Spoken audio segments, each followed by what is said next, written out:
esperança da salvação. Porque Deus não nos destinou para a ira, mas para recebermos a salvação por meio de nosso Senhor Jesus Cristo. Ele morreu por nós, para que quer estejamos acordados, quer dormindo, vivamos unidos com a Ele. Por isso, exortem-se e edifiquem-se uns aos outros, como de fato vocês estão fazendo. Que Deus abençoe a sua palavra. Vamos orar juntos nesta hora. Pai, nós te agradecemos pela tua palavra. Suplicamos agora pela unção necessária ao teu servo para a ministração deste texto. Elucida, Senhor, dúvidas que porventura possam estar em nosso coração. E, ó Deus, manifesta teu poder e a tua graça mais uma vez neste lugar. Salva vidas, ó Pai, e edifica o teu povo. É a oração que eu faço em o nome bendito e santo de Jesus Cristo. Amém. Por favor, tome assento.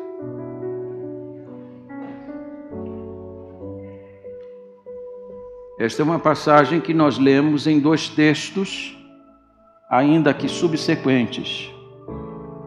E isso acontece por causa de uma divisão que foi feita, talvez por um descuido, mas o fato é que a Bíblia que nós temos hoje, ela sofreu mudanças no longo da história. Até o século XIII, nós não tínhamos qualquer divisão de capítulos, e até o século XVI nós não tínhamos nenhuma divisão de versículos. Mas quando essas divisões aconteceram, em alguns textos, o texto foi seccionado indevidamente. E esta é uma passagem que não deveria ter sofrido divisão. O apóstolo Paulo está tratando do mesmo assunto, a vinda do Senhor. Meu assunto hoje à noite é este: o que acontecerá quando Jesus vier nos ares? Há tanta insegurança no mundo de hoje, há tanta dúvida sobre esta matéria, e o apóstolo Paulo, de uma forma tão dedicada e tão detalhada, vai descrever para nós como será a vinda do Senhor.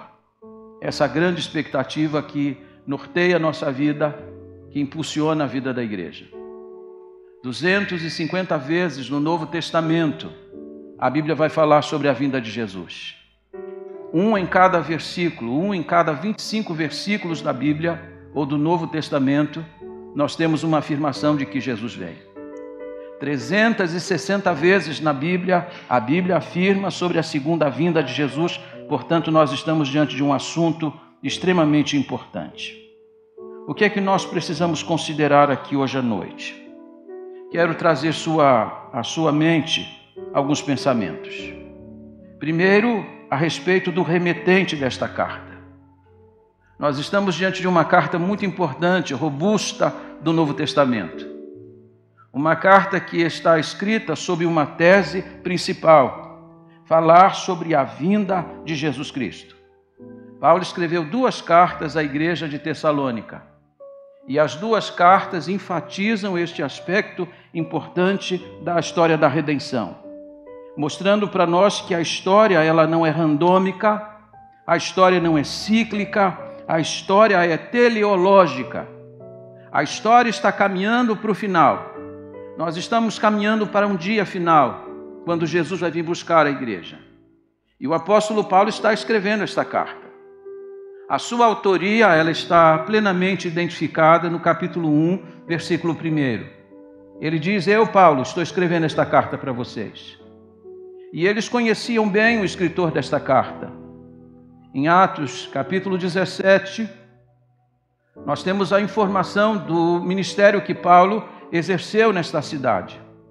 Depois de ter sofrido açoites e prisões em Filipos, e vocês conhecem bem a história, Paulo e Silas foram levados à praça pública, acusados injustamente, foram presos no cárcere inferior, e depois de terem padecido todo tipo de injustiça naquela cidade, a Bíblia diz que Paulo e Silas seguiram em direção a Tessalônica.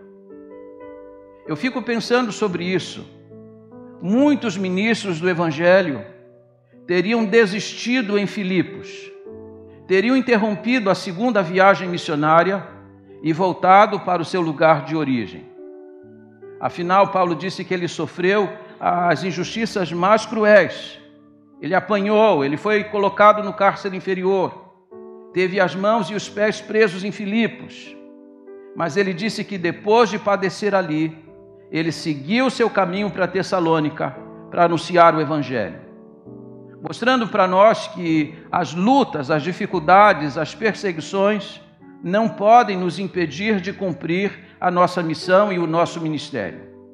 Paulo segue para Tessalônica e a Bíblia diz que durante 3 sábados, apenas 3 sábados, e esse era o método do apóstolo Paulo, Paulo ia onde as pessoas estavam e Paulo foi aonde os judeus estavam.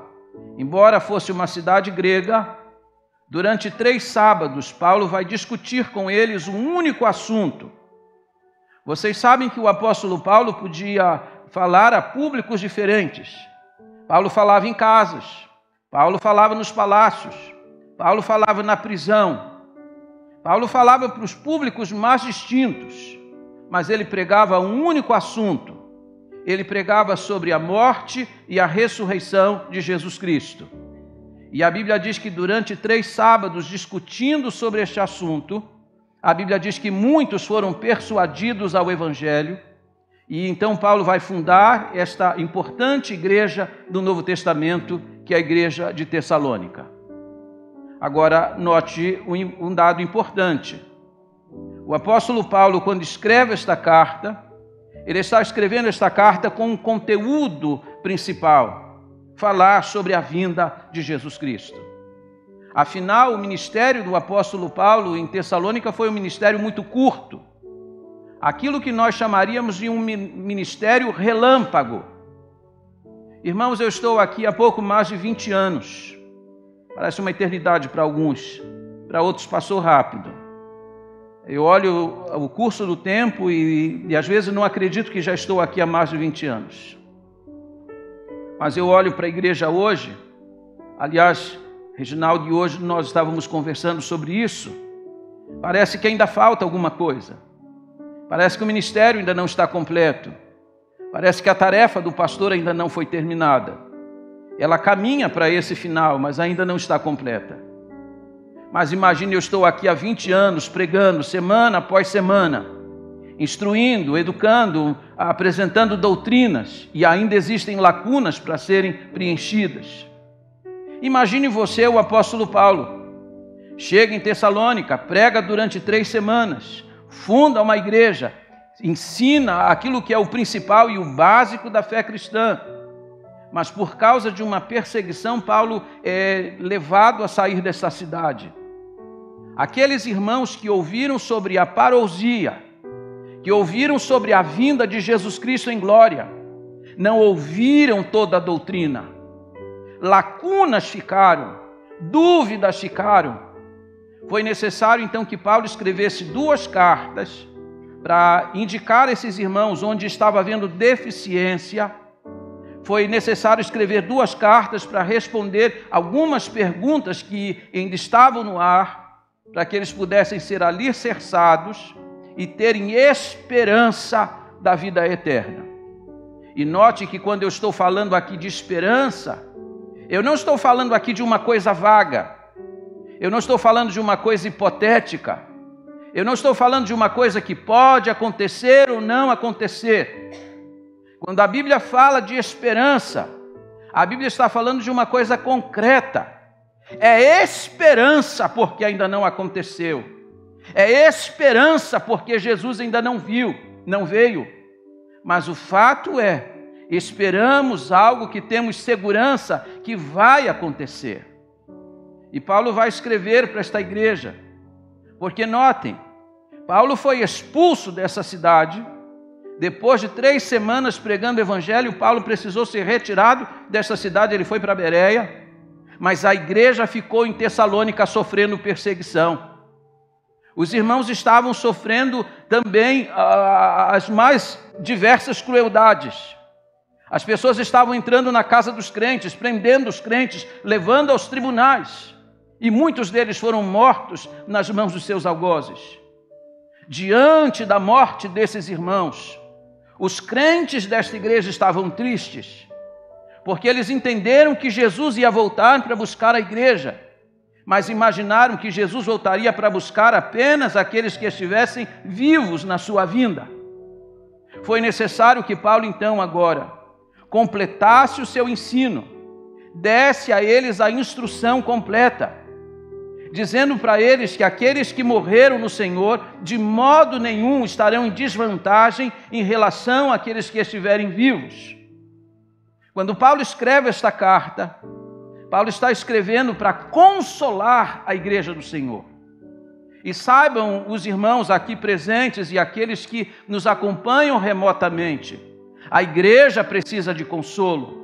Diante das dificuldades que a gente vive, diante das pressões que a igreja sofre, diante das perdas que a gente vai enfrentando ao longo do caminho, nós precisamos de consolação. Somente neste capítulo 2 vezes Paulo vai falar: consolai-vos, consolai-vos. Confortem os irmãos, consolem os irmãos. E aqui uma palavra bendita da parte de Deus.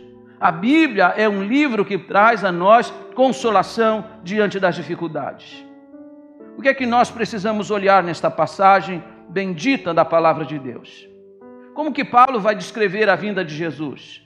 Que segurança e que consolo ele pode oferecer à igreja de Jesus? Em primeiro lugar, a garantia da segunda vinda. Olha comigo os versos 13 e 14.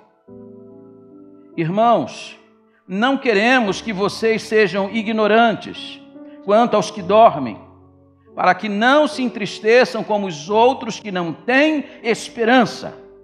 Se cremos que Cristo ou que Jesus morreu e ressurgiu, cremos também que Deus trará, mediante Jesus, os que com Ele, aqueles que com Ele dormiram, ou que nele dormiram.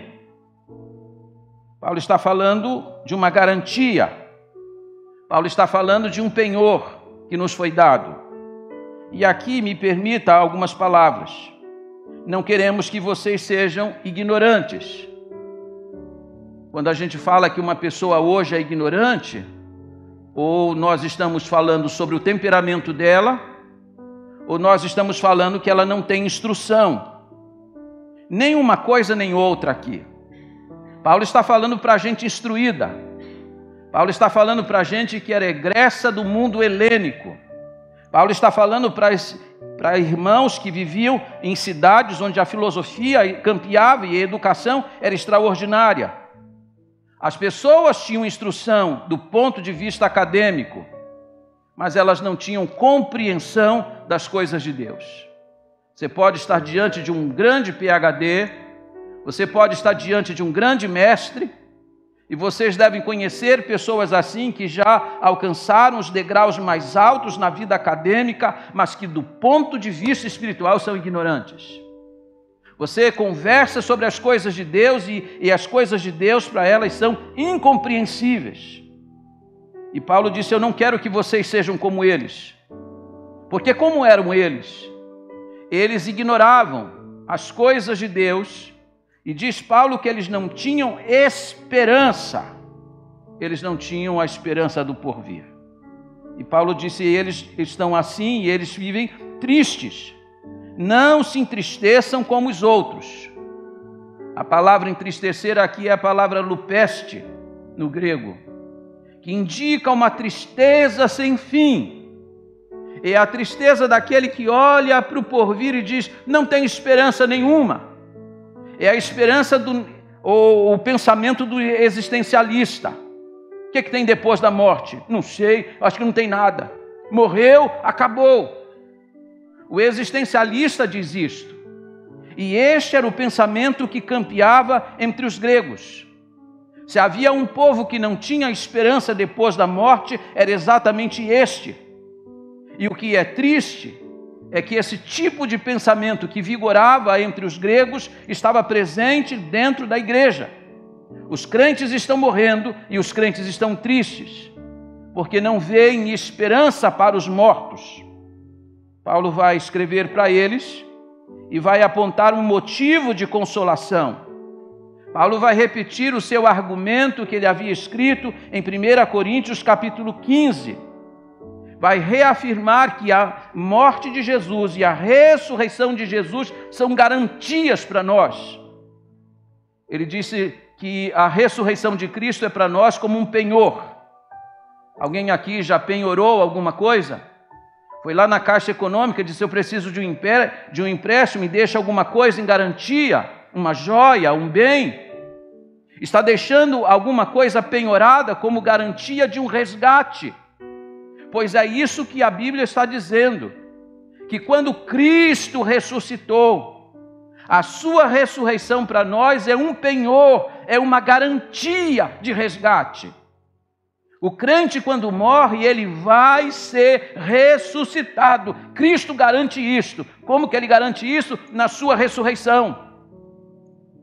Cristo nos deu uma garantia e tanta.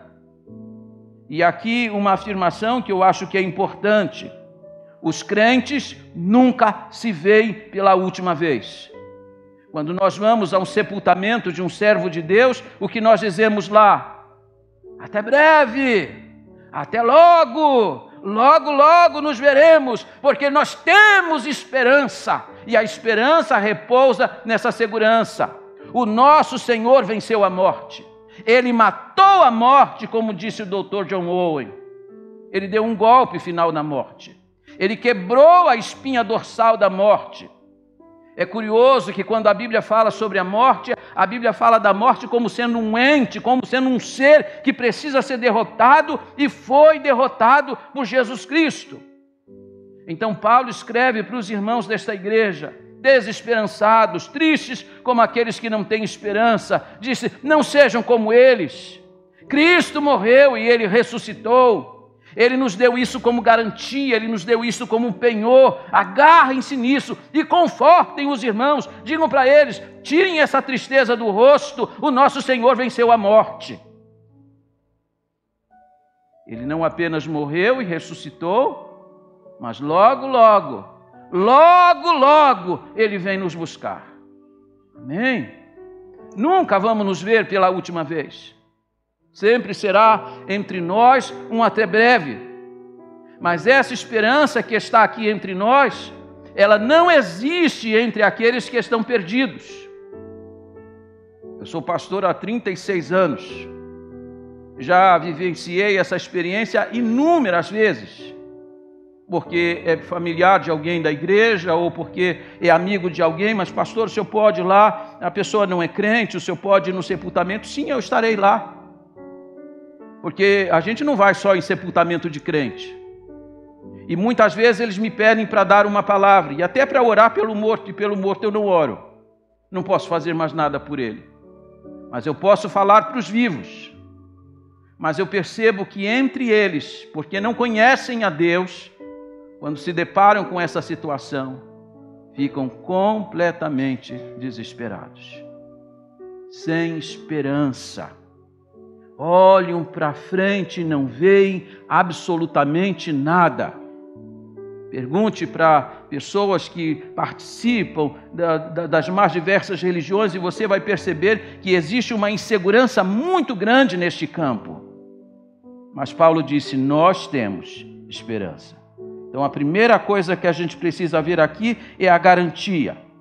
A segunda coisa que a gente precisa observar nesta palavra é o fundamento dessa esperança que nós temos. Verso 15. Dizemos a vocês pela palavra do Senhor, que nós, os que estivermos vivos, os que ficarmos até a vinda do Senhor, certamente não precederemos os que dormem. Dizemos a vocês pela palavra do Senhor. O fundamento dessa segurança nossa repousa na palavra de Deus. Uma senhora aproximou-se do seu pastor e disse assim: pastor, sobre o que o senhor vai pregar hoje à noite? Ele disse: hoje à noite eu vou pregar sobre o céu. Então ela replicou: como pode uma pessoa que nunca esteve no céu falar sobre ele? Não seria uma grande especulação? Ao que o seu pastor respondeu: de maneira alguma. A Bíblia fala sobre o céu. A Bíblia fala sobre a eternidade. A Bíblia nos mostra a realidade do porvir. Portanto, quando falamos fundamentados nesta bendita palavra que é a palavra de Deus. E a palavra de Deus não falha. A palavra de Deus não mente. E a palavra de Deus é muito clara com relação à eternidade. Quando o apóstolo Paulo se dirige a esses irmãos, tristes como aqueles que estavam no mundo sem esperança, disse a eles: eu estou falando isso para vocês terem esperança, para vocês enxugarem essas lágrimas, para vocês consolarem uns aos outros, que pela palavra do Senhor nós podemos ter segurança. E quando ele diz pela palavra do Senhor, ele está lembrando o ensino de Jesus Cristo. O Senhor aqui é Senhor Jesus Cristo. Jesus foi aquele que falou sobre a eternidade. Jesus foi aquele que levantou a ponta do véu para que você pudesse olhar a eternidade. Olha quantas passagens no Novo Testamento e sobretudo nos Evangelhos, onde Jesus está falando, mostrando para nós o que vai acontecer no futuro. De maneira que pela palavra do Senhor nós podemos ter toda a segurança que nós de fato precisamos. Então não devemos titubear, não devemos ficar com dúvida. Afinal, nenhuma palavra de Jesus caiu por terra. Cada uma daquelas que ele ensinou, ele cumpriu e ele há de cumprir ainda esta. Ele vai voltar para buscar a sua igreja. Terceira coisa importante que a gente precisa olhar nesta passagem são os detalhes da segunda vinda. Quando Paulo fala aqui da vinda do Senhor, ele está usando uma palavra muito rica do grego, parousia. Parousia indica a chegada de um rei, a chegada de um monarca. Paulo está falando de um rei que vai voltar e ele vai vir buscar os seus súditos. Paulo está apresentando esta verdade axial da Bíblia. E quando ele faz isso, ele nos dá pelo menos 6 detalhes importantes desta vinda. Primeiro, ele disse que Cristo vai voltar pessoalmente. Olha comigo, finalzinho do verso 16. O próprio Senhor descerá do céu. Em outras versões diz assim: o mesmo Senhor. Não será outro. Não será um anjo. Não será um emissário de Deus. O próprio Senhor Jesus Cristo vai voltar. E isso está de acordo com a palavra dos anjos. Você lembra que quando Jesus estava sendo preparado para ser elevado aos céus, e os seus discípulos viram o Senhor subindo, e com o coração triste eles ficaram olhando, 2 varões apareceram e disseram aos discípulos do Senhor: varões galileus, por que vocês estão aí olhando para o céu? Pois esse mesmo Jesus que subiu será o mesmo Jesus que vai descer. Atos capítulo 1, versículo 7. É o mesmo Senhor que vai voltar. Ele vai voltar pessoalmente. Segundo, Cristo vai voltar audivelmente. A vinda de Jesus será cercada de alguns sons, e pelo menos 3 estão identificados nesta palavra. Verso 16. Pois dada a ordem. Algumas versões falam o brado do Senhor. A palavra aqui é keleusma no grego. Keleusma significa um grito dado aos mortos. O que o apóstolo Paulo está dizendo é que Cristo, na sua vinda, vai dar uma ordem. E ele vai dar uma ordem a todos os mortos, aqueles que morreram no Senhor, vão ouvir esta ordem. Vai dizer: despertem, acordem. E aqui uma palavra importante, que quando a Bíblia diz dormir aqui, a Bíblia não está ensinando que as almas ficam dormindo. A expressão eufêmica que está aqui para descrever a morte, e que era muito comum na literatura dos dias do apóstolo Paulo, sempre que se falava em morte na filosofia e dentro da literatura judaica se falava em dormir. A ideia aqui é de descanso. E sejamos sinceros, a vida nesse mundo cansa. Problema, tem boleto para pagar amanhã, tem enfermidades, tem dores, tem perdas, tem luto. Esse mundo é um mundo marcado por muitas dificuldades, de maneira tal que quando o crente morre, tudo isso cessa. O apóstolo Paulo disse que é melhor partir e estar com o Senhor, porque quando a gente parte e fica com o Senhor, ficamos livres de todas essas dificuldades que cansam. E por isso a Bíblia usa a palavra dormir, porque é um descanso. Embora muita gente diz assim, se morrer é descansar, eu prefiro viver. Você prefere mesmo viver cansado? Para o crente, a morte é um descanso. Para o crente, para o salvo em Jesus Cristo.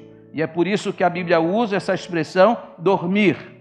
Mas aqueles que dormiram no Senhor e que agora já se encontram em glória, porque o autor de Hebreus diz que quando o corpo desce, é o corpo que dorme, enquanto o corpo dorme, a alma sobe, porque ela é aperfeiçoada para ficar com o Senhor.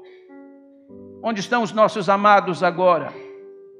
Onde estão os crentes que morreram no Senhor? Onde estavam os crentes de Tessalônica que tinham morrido nas mãos dos seus algozes? Seus corpos estavam na sepultura, mas suas almas estavam desfrutando do gozo com o Senhor. E agora diz a Bíblia que na vinda de Jesus, esses que estão na glória com Ele vão descer, e esses vão retomar os seus corpos da terra diante da ordem que o Senhor vai dar. É o grito de despertar, acordem, e isso vai acontecer em todos os lugares, simultaneamente. Que espetáculo! Vai ser uma coisa estrondosa. Todos os cemitérios, todas as tumbas se abrindo, e os salvos se levantando delas, diante da ordem de Jesus. Exatamente como aconteceu na morte de Lázaro. Jesus disse para ele, Lázaro, vem para fora. E a Bíblia diz ele que já estava morto havia 4 dias, se levantou pleno, cheio de saúde, porque a ordem de Jesus é irresistível. A Bíblia diz que esse é o primeiro som que vai ser ouvido na vinda do Senhor, o brado do Senhor, a ordem que Ele vai dar, o queleusma. Acordem os mortos, eles vão se levantar. O segundo som que vai ser ouvido é a voz do arcanjo, pois dada a ordem, com a voz do arcanjo, e arcanjo aqui é o líder das milícias celestiais, porque no céu existe também hierarquia entre os anjos, e o arcanjo é aquele que está acima de todos os demais. O arcanjo vai dar a ordem, e todos os anjos nos céus vão se aprontar para acompanhar Jesus naquele cortejo. Vai ser uma apoteose quando Jesus vier buscar a igreja.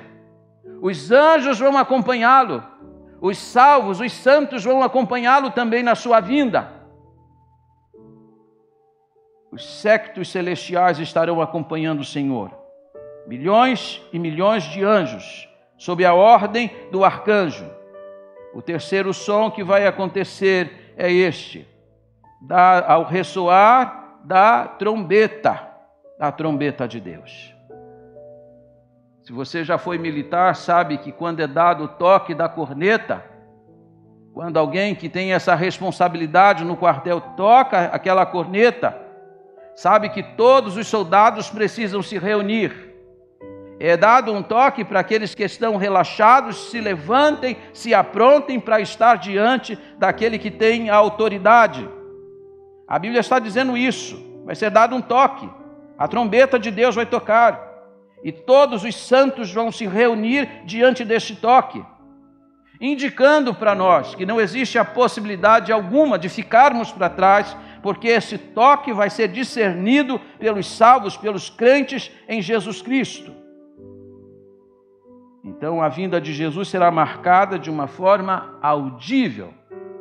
A terceira verdade é que Cristo voltará visivelmente.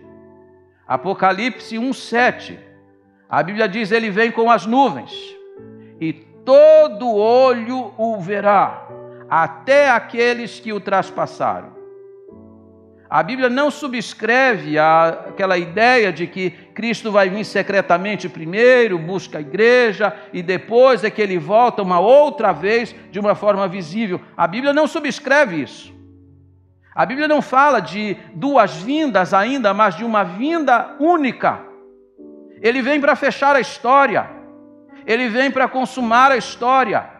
Ele vem para buscar sua igreja e julgar o mundo perverso. E isso vai acontecer na segunda vinda.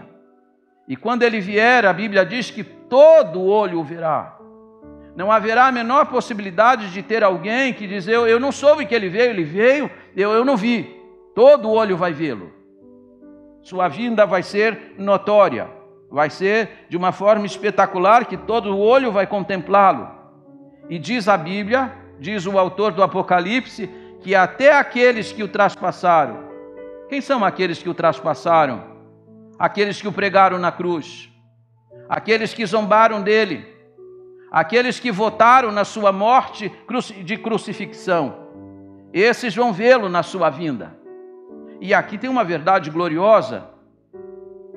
Aqueles que o traspassaram vão vê-lo, vão ficar aterrorizados diante dele, porque aquele que subiu ao céu levando as marcas da cruz. E essas marcas serão visíveis. Vocês devem estar lembrados de que quando Cristo ressuscitou, ele entrou na casa dos discípulos de Emaús. Ele já estava num corpo glorificado. Ele já estava num corpo glorioso e ressurreto. Mas a Bíblia diz que os seus olhos se abriram e eles reconheceram que era o Senhor. Reconheceram como? Reconheceram porque quando ele partiu o pão, as marcas da cruz estavam lá. Isaltino Gomes Coelho Filho, pastor de grata memória, se refere a Cristo como sendo o eterno crucificado, porque mesmo na glória, mesmo como um corpo glorioso, ele ainda traz as marcas da cruz. Então, quando Jesus está descendo e todo olho vai vê-lo, enquanto a igreja estará se alegrando diante desta visão, os ímpios e aqueles que o traspassaram vão ver as marcas e vão se aterrorizar diante dela. Sua vinda será uma vinda visível.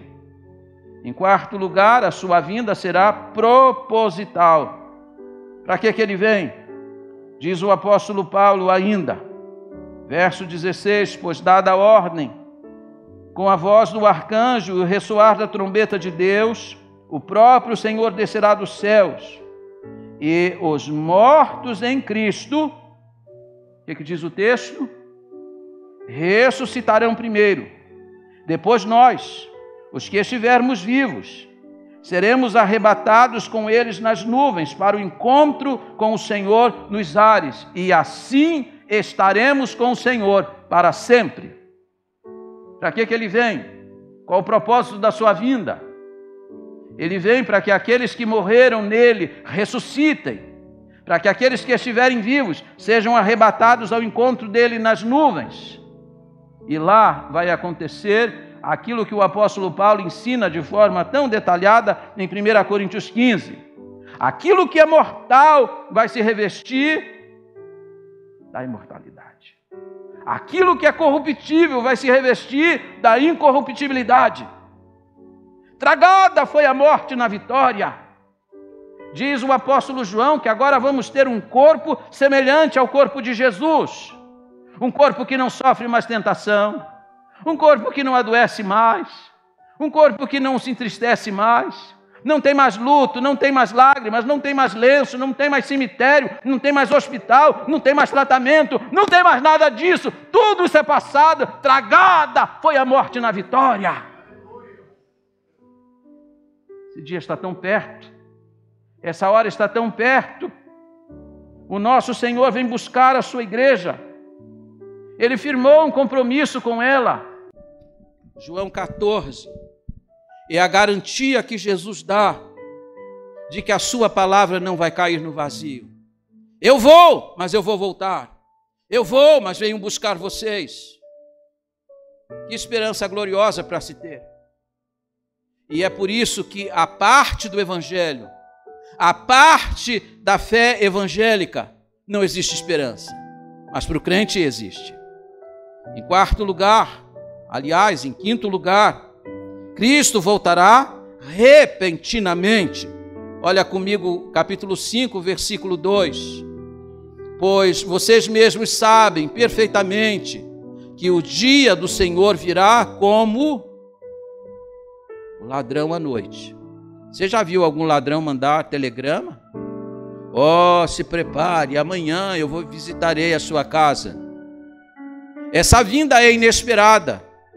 Ninguém deseja isso, mas isso pode acontecer.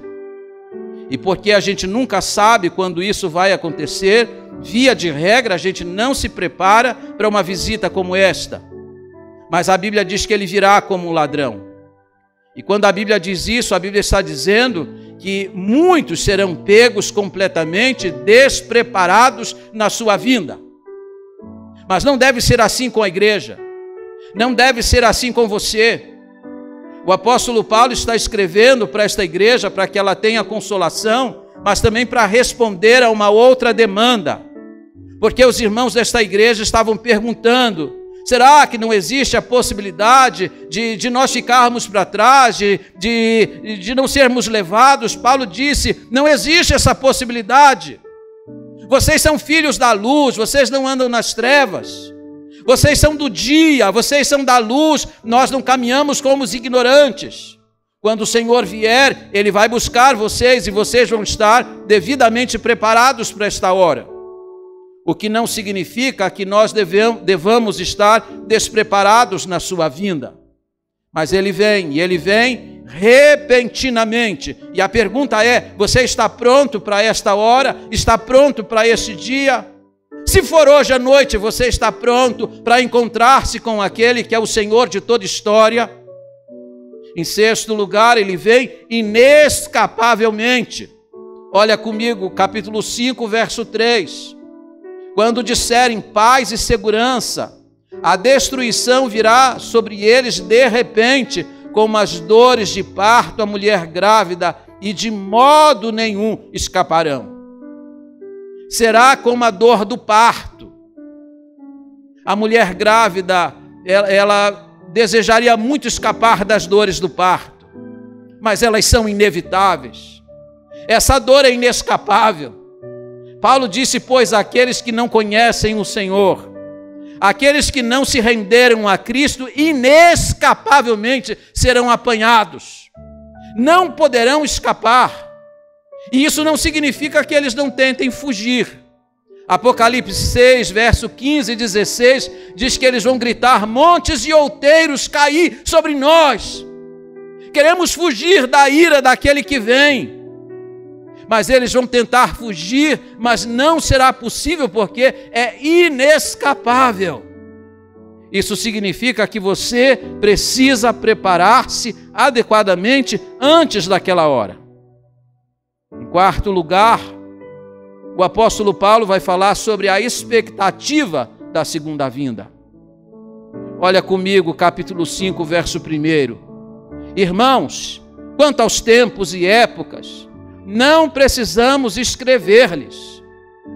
O que está acontecendo aqui em Tessalônica? Os irmãos estão inquietos, os irmãos estão inseguros, os irmãos estão perguntando quando que vai acontecer. É curioso porque os discípulos de Jesus também fizeram esta pergunta. Quando Jesus estava para ser assunto aos céus, eles perguntaram: é neste tempo que o Senhor restaurará Israel? Atos 1,7, Jesus vai responder: a vós não compete saber os tempos que já foram determinados por Deus. Não fiquem preocupados com isto. Deixa esse assunto nas mãos do Senhor.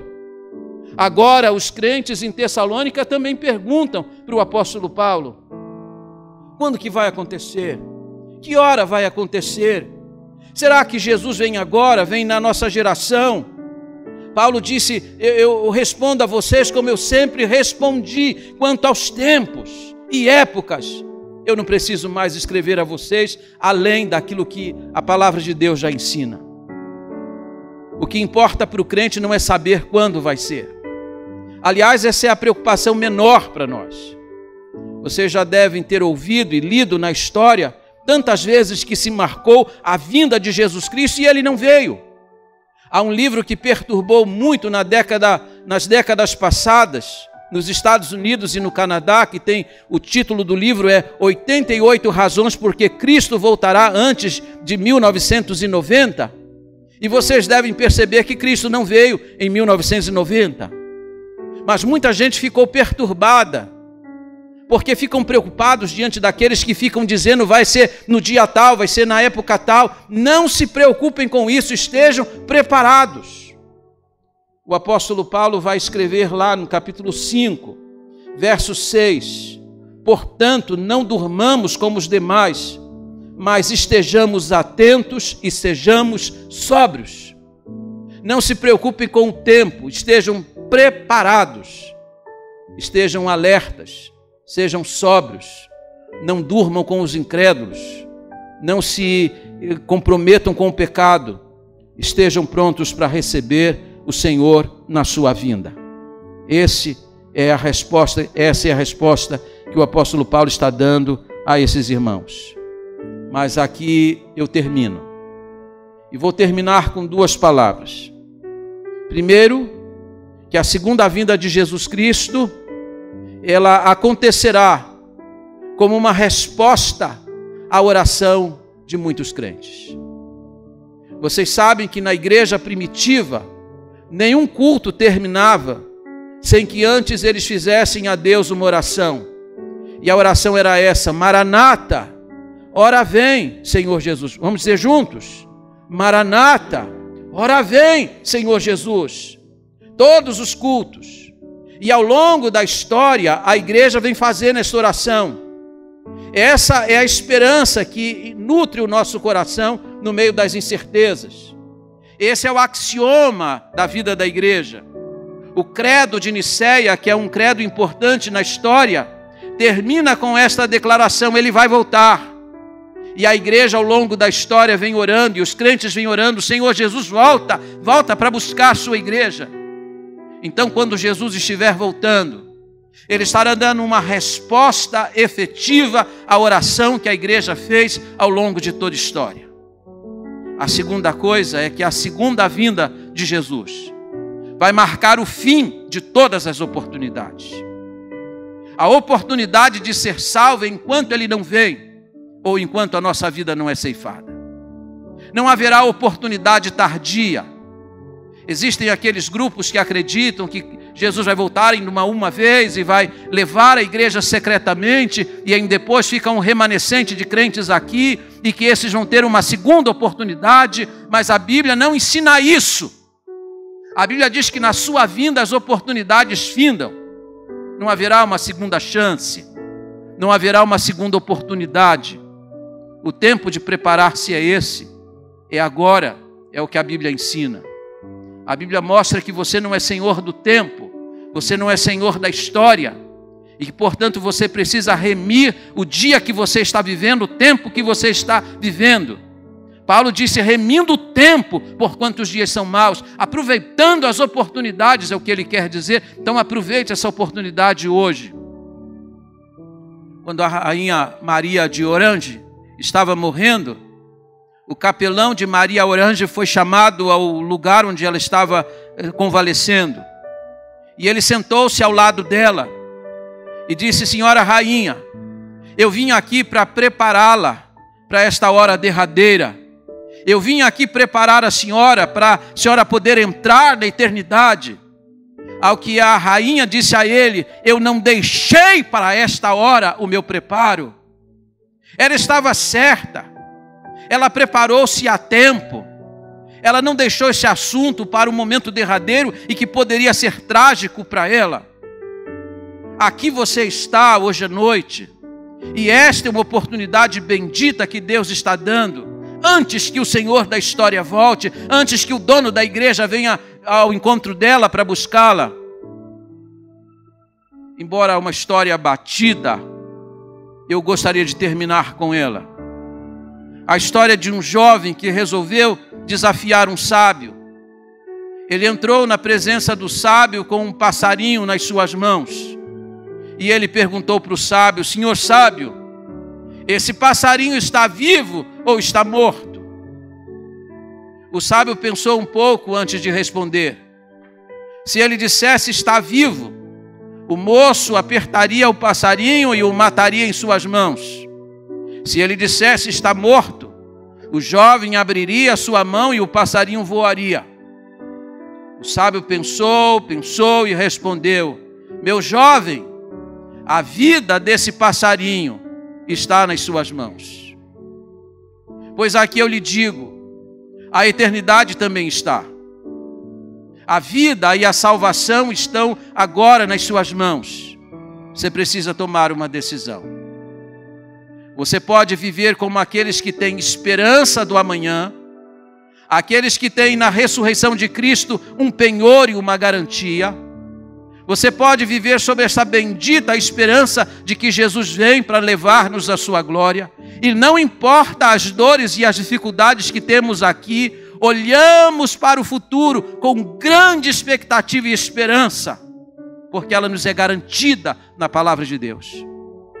Ou você pode sair daqui hoje com a insegurança que aqueles que não têm a Cristo têm como presente a cada instante na sua vida. Não sabem o que esperar da eternidade. Na minha adolescência, se havia um medo que dominava o meu coração, era este: de que Deus me ceifasse, porque eu sabia que eu não estava pronto para entrar na eternidade. Eu tinha medo de dormir e acordar do outro lado completamente perdido. Mas louvado seja Deus, o Senhor me alcançou. Eu fui salvo. E desde então essa esperança está no meu coração. Aconteça o que acontecer, eu sei que estarei para sempre com o Senhor.